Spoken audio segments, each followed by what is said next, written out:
Esse é o Ancapso e nós vamos falar agora sobre a repercussão das manifestações dos jornais do exterior, tá? Isso é uma coisa muito importante, porque como vocês sabem, é importante a gente ter esse apoio para o resultado final dessa coisa toda, né?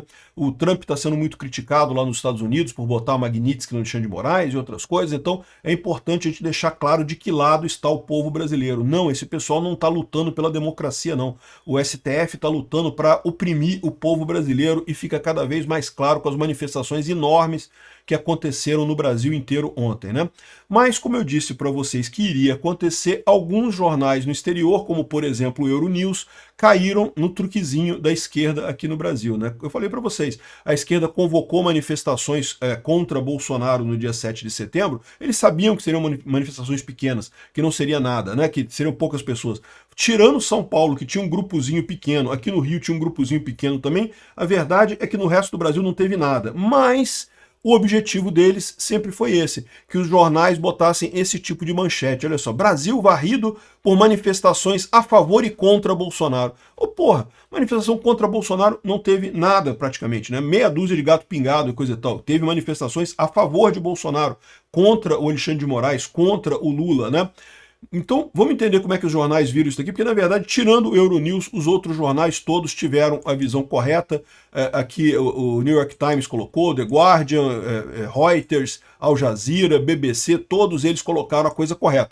Um monte de protestos a favor de Bolsonaro. Pode gostar ou não, mas é a favor de Bolsonaro. Ah, mas teve protestos contra também. Pô, teve nada de protestos contra. Teve o governo chamando exatamente para dar esse tipo de manchete, né? Essa notícia foi sugerida por Bom Dia, Boa Tarde, Boa Noite. Não foi sugerido por ninguém e várias outras pessoas. Obrigado aí ao pessoal que sugeriu notícias lá no nosso site, no visãolibertaria.com.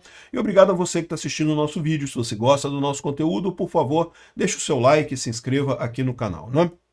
Como eu falei para vocês, esse projeto todo, esse processo todo do STF contra Bolsonaro é, antes de mais nada, um processo midiático. Não tem nada a ver com justiça, com devido processo legal, com jurisdição, isso tudo. Esquece isso tudo. Tanto que a manifestação de ontem foi grande e o pessoal do STF sentiu, principalmente o apoio do Tarcísio ao Bolsonaro, né? Ontem a gente já falou sobre a fala do ministro Gilmar Mendes. Hoje também o Barroso também retrucou, falou que não, que o STF julga à luz do dia e não no mundo das sombras da ditadura. Não somos uma ditadura. Peraí, que negócio é esse? Vocês estão descumprindo todas as regras do devido processo legal. O que adianta vocês colocarem a cara a tapa aí se não estão descumprindo as regras do mesmo jeito? Estão agindo exatamente como a ditadura agia, não tem lógica nenhuma isso, né? Enfim, mas doeu neles, né? Doeu. E doeu por quê? Porque eles acham que isso vai mudar alguma coisa? Não, eles sabem que não vai fazer diferença no final das contas. Doeu por quê? Porque, de novo, isso é um processo midiático. A preocupação deles é a propaganda. É como o mundo e o resto dos brasileiros vê esse julgamento muito mais do que o julgamento em si. Então, eles viram que perderam, por isso ficaram chateados, né? E é lógico, é muito importante também ver como é que isso vai ser visto lá fora, né? Eu tinha entregado que eles iam fazer esse negócio, manifestações a favor e contra Bolsonaro. Olha só a quantidade de erro que tem nessa matéria aqui do Euronews, olha só. Dezenas de milhares de apoiadores do ex-presidente Bolsonaro aproveitaram o dia da independência para sair à rua em sua defesa enquanto continua o julgamento com Alexandre de Moraes, né?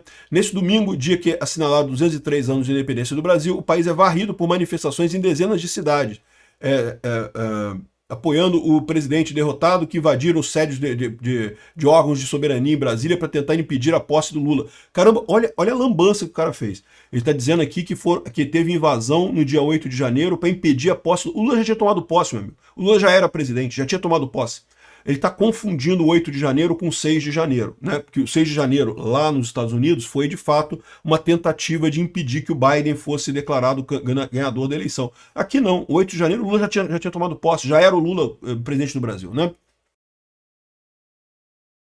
Enfim, aqui ó, a principal manifestação tem como palco Copacabana, no Rio de Janeiro. Falso de novo, Copacabana foi muito grande, eu estava lá, encontrei com o pessoal, realmente foi muito grande lá em Copacabana, mas não foi a principal foi em São Paulo. Então, mais uma vez, o cara aqui errando, né? Ou seja, para você ver a qualidade de como as pessoas na Europa e no resto do mundo reportam as coisas aqui no Brasil. O cara escreveu com o cu dele essa reportagem, né? Porque, putz grila. Aqui, a manifestação foi convocada por um influente pastor evangélico próximo a Malafaia, de novo tentando jogar a culpa dos evangélicos nessa história, né? Eu sou muito grato pelo Malafaia ter convocado as manifestações, foi uma coisa muito importante. É preciso ter esse tipo de convocação realmente, porque alguém tem que contratar carro de som, tem que contratar as coisas para acontecer a manifestação. Mas lembra, se não fosse o povo, não tinha manifestação. A manifestação foi enorme, um monte de gente apareceu por lá. Anistia geral é o mote do protesto, que os manifestantes pedem que todos os acusados pelos acontecimentos de 8 de janeiro sejam soltos e indultados. O que é verdade, faz sentido isso. Não só eles, mas também o Bolsonaro e coisa e tal. Enfim, ele faz a crítica aqui, mas bota um monte de coisa errada aqui, né?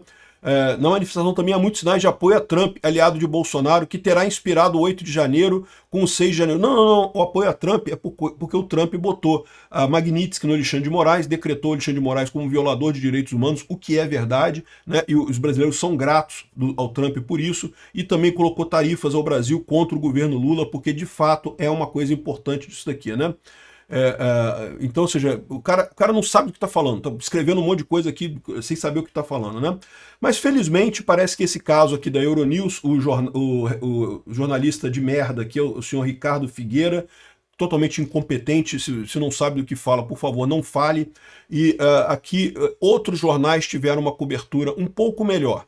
É lógico, a maior parte da imprensa internacional é esquerdista, vai criticar Bolsonaro, vai elogiar Lula, vai elogiar Alexandre de Moraes, isso é esperado, mas pelo menos foram honestos aqui. O New York Times, que é um dos maiores jornais americanos, que é de extrema esquerda, praticamente um folhetim comunista, colocou aqui de forma correta que os apoiadores de Bolsonaro inundam as ruas próximo do seu julgamento, né? Então um monte de gente aqui na rua pedindo anistia, e é verdade. Aqui, ó, botaram a imagem da bandeira americana, dizendo que o pessoal agradece a Trump. Realmente essa imagem aqui, muito bacana, imagem que mostra realmente o enorme apoio a Bolsonaro e as medidas que o Trump está tomando contra o Brasil aqui. Então, assim, de novo, se você ler a reportagem, vai falar que não, que Bolsonaro, golpista, que tem que ser condenado, não sei o que lá, e coisa e tal, mas pelo menos foram honestos de dizer que as manifestações foram enormes e foram a favor de Bolsonaro, né? Aí, no finalzinho, eles falam que teve protesto da esquerda também, né? Protesto da esquerda é esse daqui. Aí fica claro que é muito menor, no final das contas, o protesto da esquerda, então foram honestos em relação a isso, né? A mesma coisa o The Guardian. A gente já falou sobre a matéria do The Guardian, que saiu ontem, né? Também teve alguns erros aqui a matéria do The Guardian, mas de qualquer forma mostrou também manifestações a favor de Bolsonaro. Mas teve manifestação contra também. Teve uma manifestação contra pequenininha, né? Aí, dizer que teve manifestações contra e a favor Bolsonaro é sacanagem, né? Também a Reuters. A Reuters não é um jornal propriamente dito, é uma agência de notícias.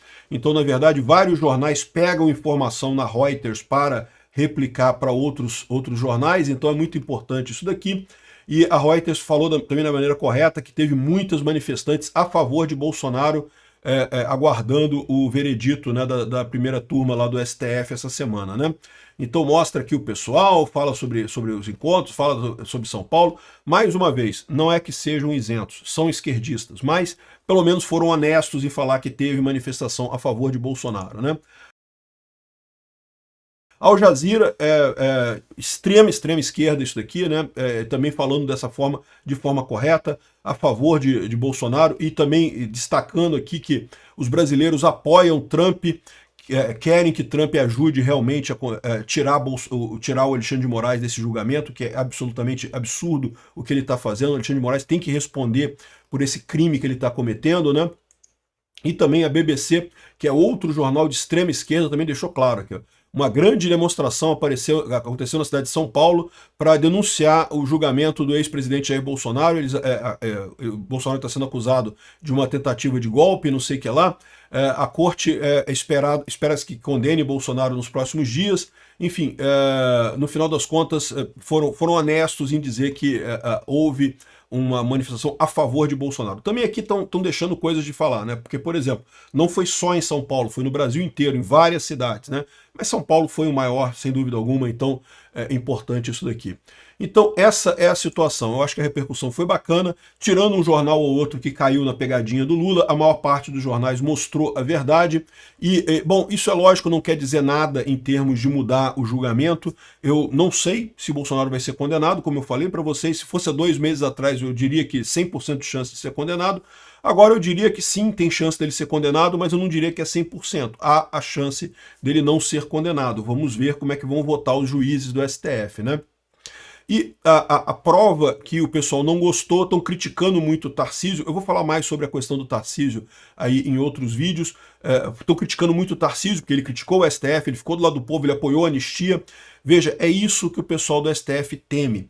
Por quê? Porque o pessoal do STF sempre teve a ideia de sancionar Bolsonaro, prender Bolsonaro e depois indultar o pessoal que participou do 8 de janeiro. Eles botaram penas pesadíssimas para o pessoal do 8 de janeiro só para dar suporte à prisão do Bolsonaro e das outras pessoas. Depois eles vão até indultar o pessoal do 8 de janeiro. Mas o Bolsonaro já vai estar condenado a 200 milhões de anos de cadeia, né?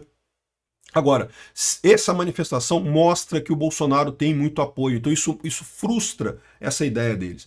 Veja, a ideia deles não é só prender Bolsonaro. Prender Bolsonaro é o de menos, no final das contas. Não faz tanta diferença assim para eles. O que faz diferença para eles eles querem que o povo deixe de gostar de Bolsonaro. E quando você tem manifestações grandes desse jeito, isso simplesmente não vai acontecer. Não vai chegar nesse nível de consenso social de que Bolsonaro realmente é culpado e coisa e tal, né? Então as manifestações foram enormes, foram muito importantes, deixaram o STF preocupado, como eu falei. Eu já tinha falado no vídeo de ontem que o Gilmar Mendes falou um monte de coisa, mas está aqui, ó, o pessoal da imprensa todo criticando o Tarcísio, não sei o que lá, e o Barroso respondendo ao Tarcísio, enfim, sentiram, o que significa que as manifestações foram boas e foram no sentido correto, né? Outra coisa que o STF teme muito que aconteça essa semana, e a gente tem que fazer força para isso acontecer essa semana, é a votação da anistia no Congresso. Por quê? Porque, de novo, lembra, o que importa aqui é menos o resultado final e mais a sinalização midiática. Esse processo é todo midiático. Não tem nada a ver com justiça de fato, né? Então é muito importante o Congresso aprovar alguma coisa da anistia essa semana. Por quê? Porque mata a tentativa do STF na sequência, tirar o apoio para a anistia ao liberar o pessoal do 8 de janeiro, né? Então, certamente isso está nos planos do STF. Vamos ver como é que vai acontecer isso daqui, mas eu espero que o Congresso vote. Imagina, o Congresso já saiu semana passada a decisão dos partidos da base do Lula saírem da base do Lula e apoiarem a anistia ao Bolsonaro. E agora também uma votação no Congresso dando anistia ao Bolsonaro. Isso seria muito importante para matar essa tentativa da esquerda de criar essa ideia de que Bolsonaro é culpado por um golpe, né? Não teve golpe nenhum, todo mundo viu isso. Teve um protesto que deu errado no 8 de janeiro? Teve um protesto que deu errado no 8 de janeiro. O Bolsonaro não tinha nada a ver com isso. Ele pediu para as pessoas irem para casa, não teve nenhuma relação com isso daí. E o Lula já era presidente, então como assim um protesto para impedir a posse do Lula? O Lula já era presidente, já tinha tomado posse já. Enfim, um absurdo essa coisa toda. Vamos ver como é que vai ser o julgamento essa semana. Obrigado por assistir o vídeo até o final. Além de curtir, compartilhar e se inscrever no canal, considere se tornar patrocinador com valores a partir de R$ 1,99. Clique no botão Seja Membro abaixo para saber as condições e vantagens de patrocinar o canal. Mais informações sobre o nosso projeto, visite nossos sites indicados na tela.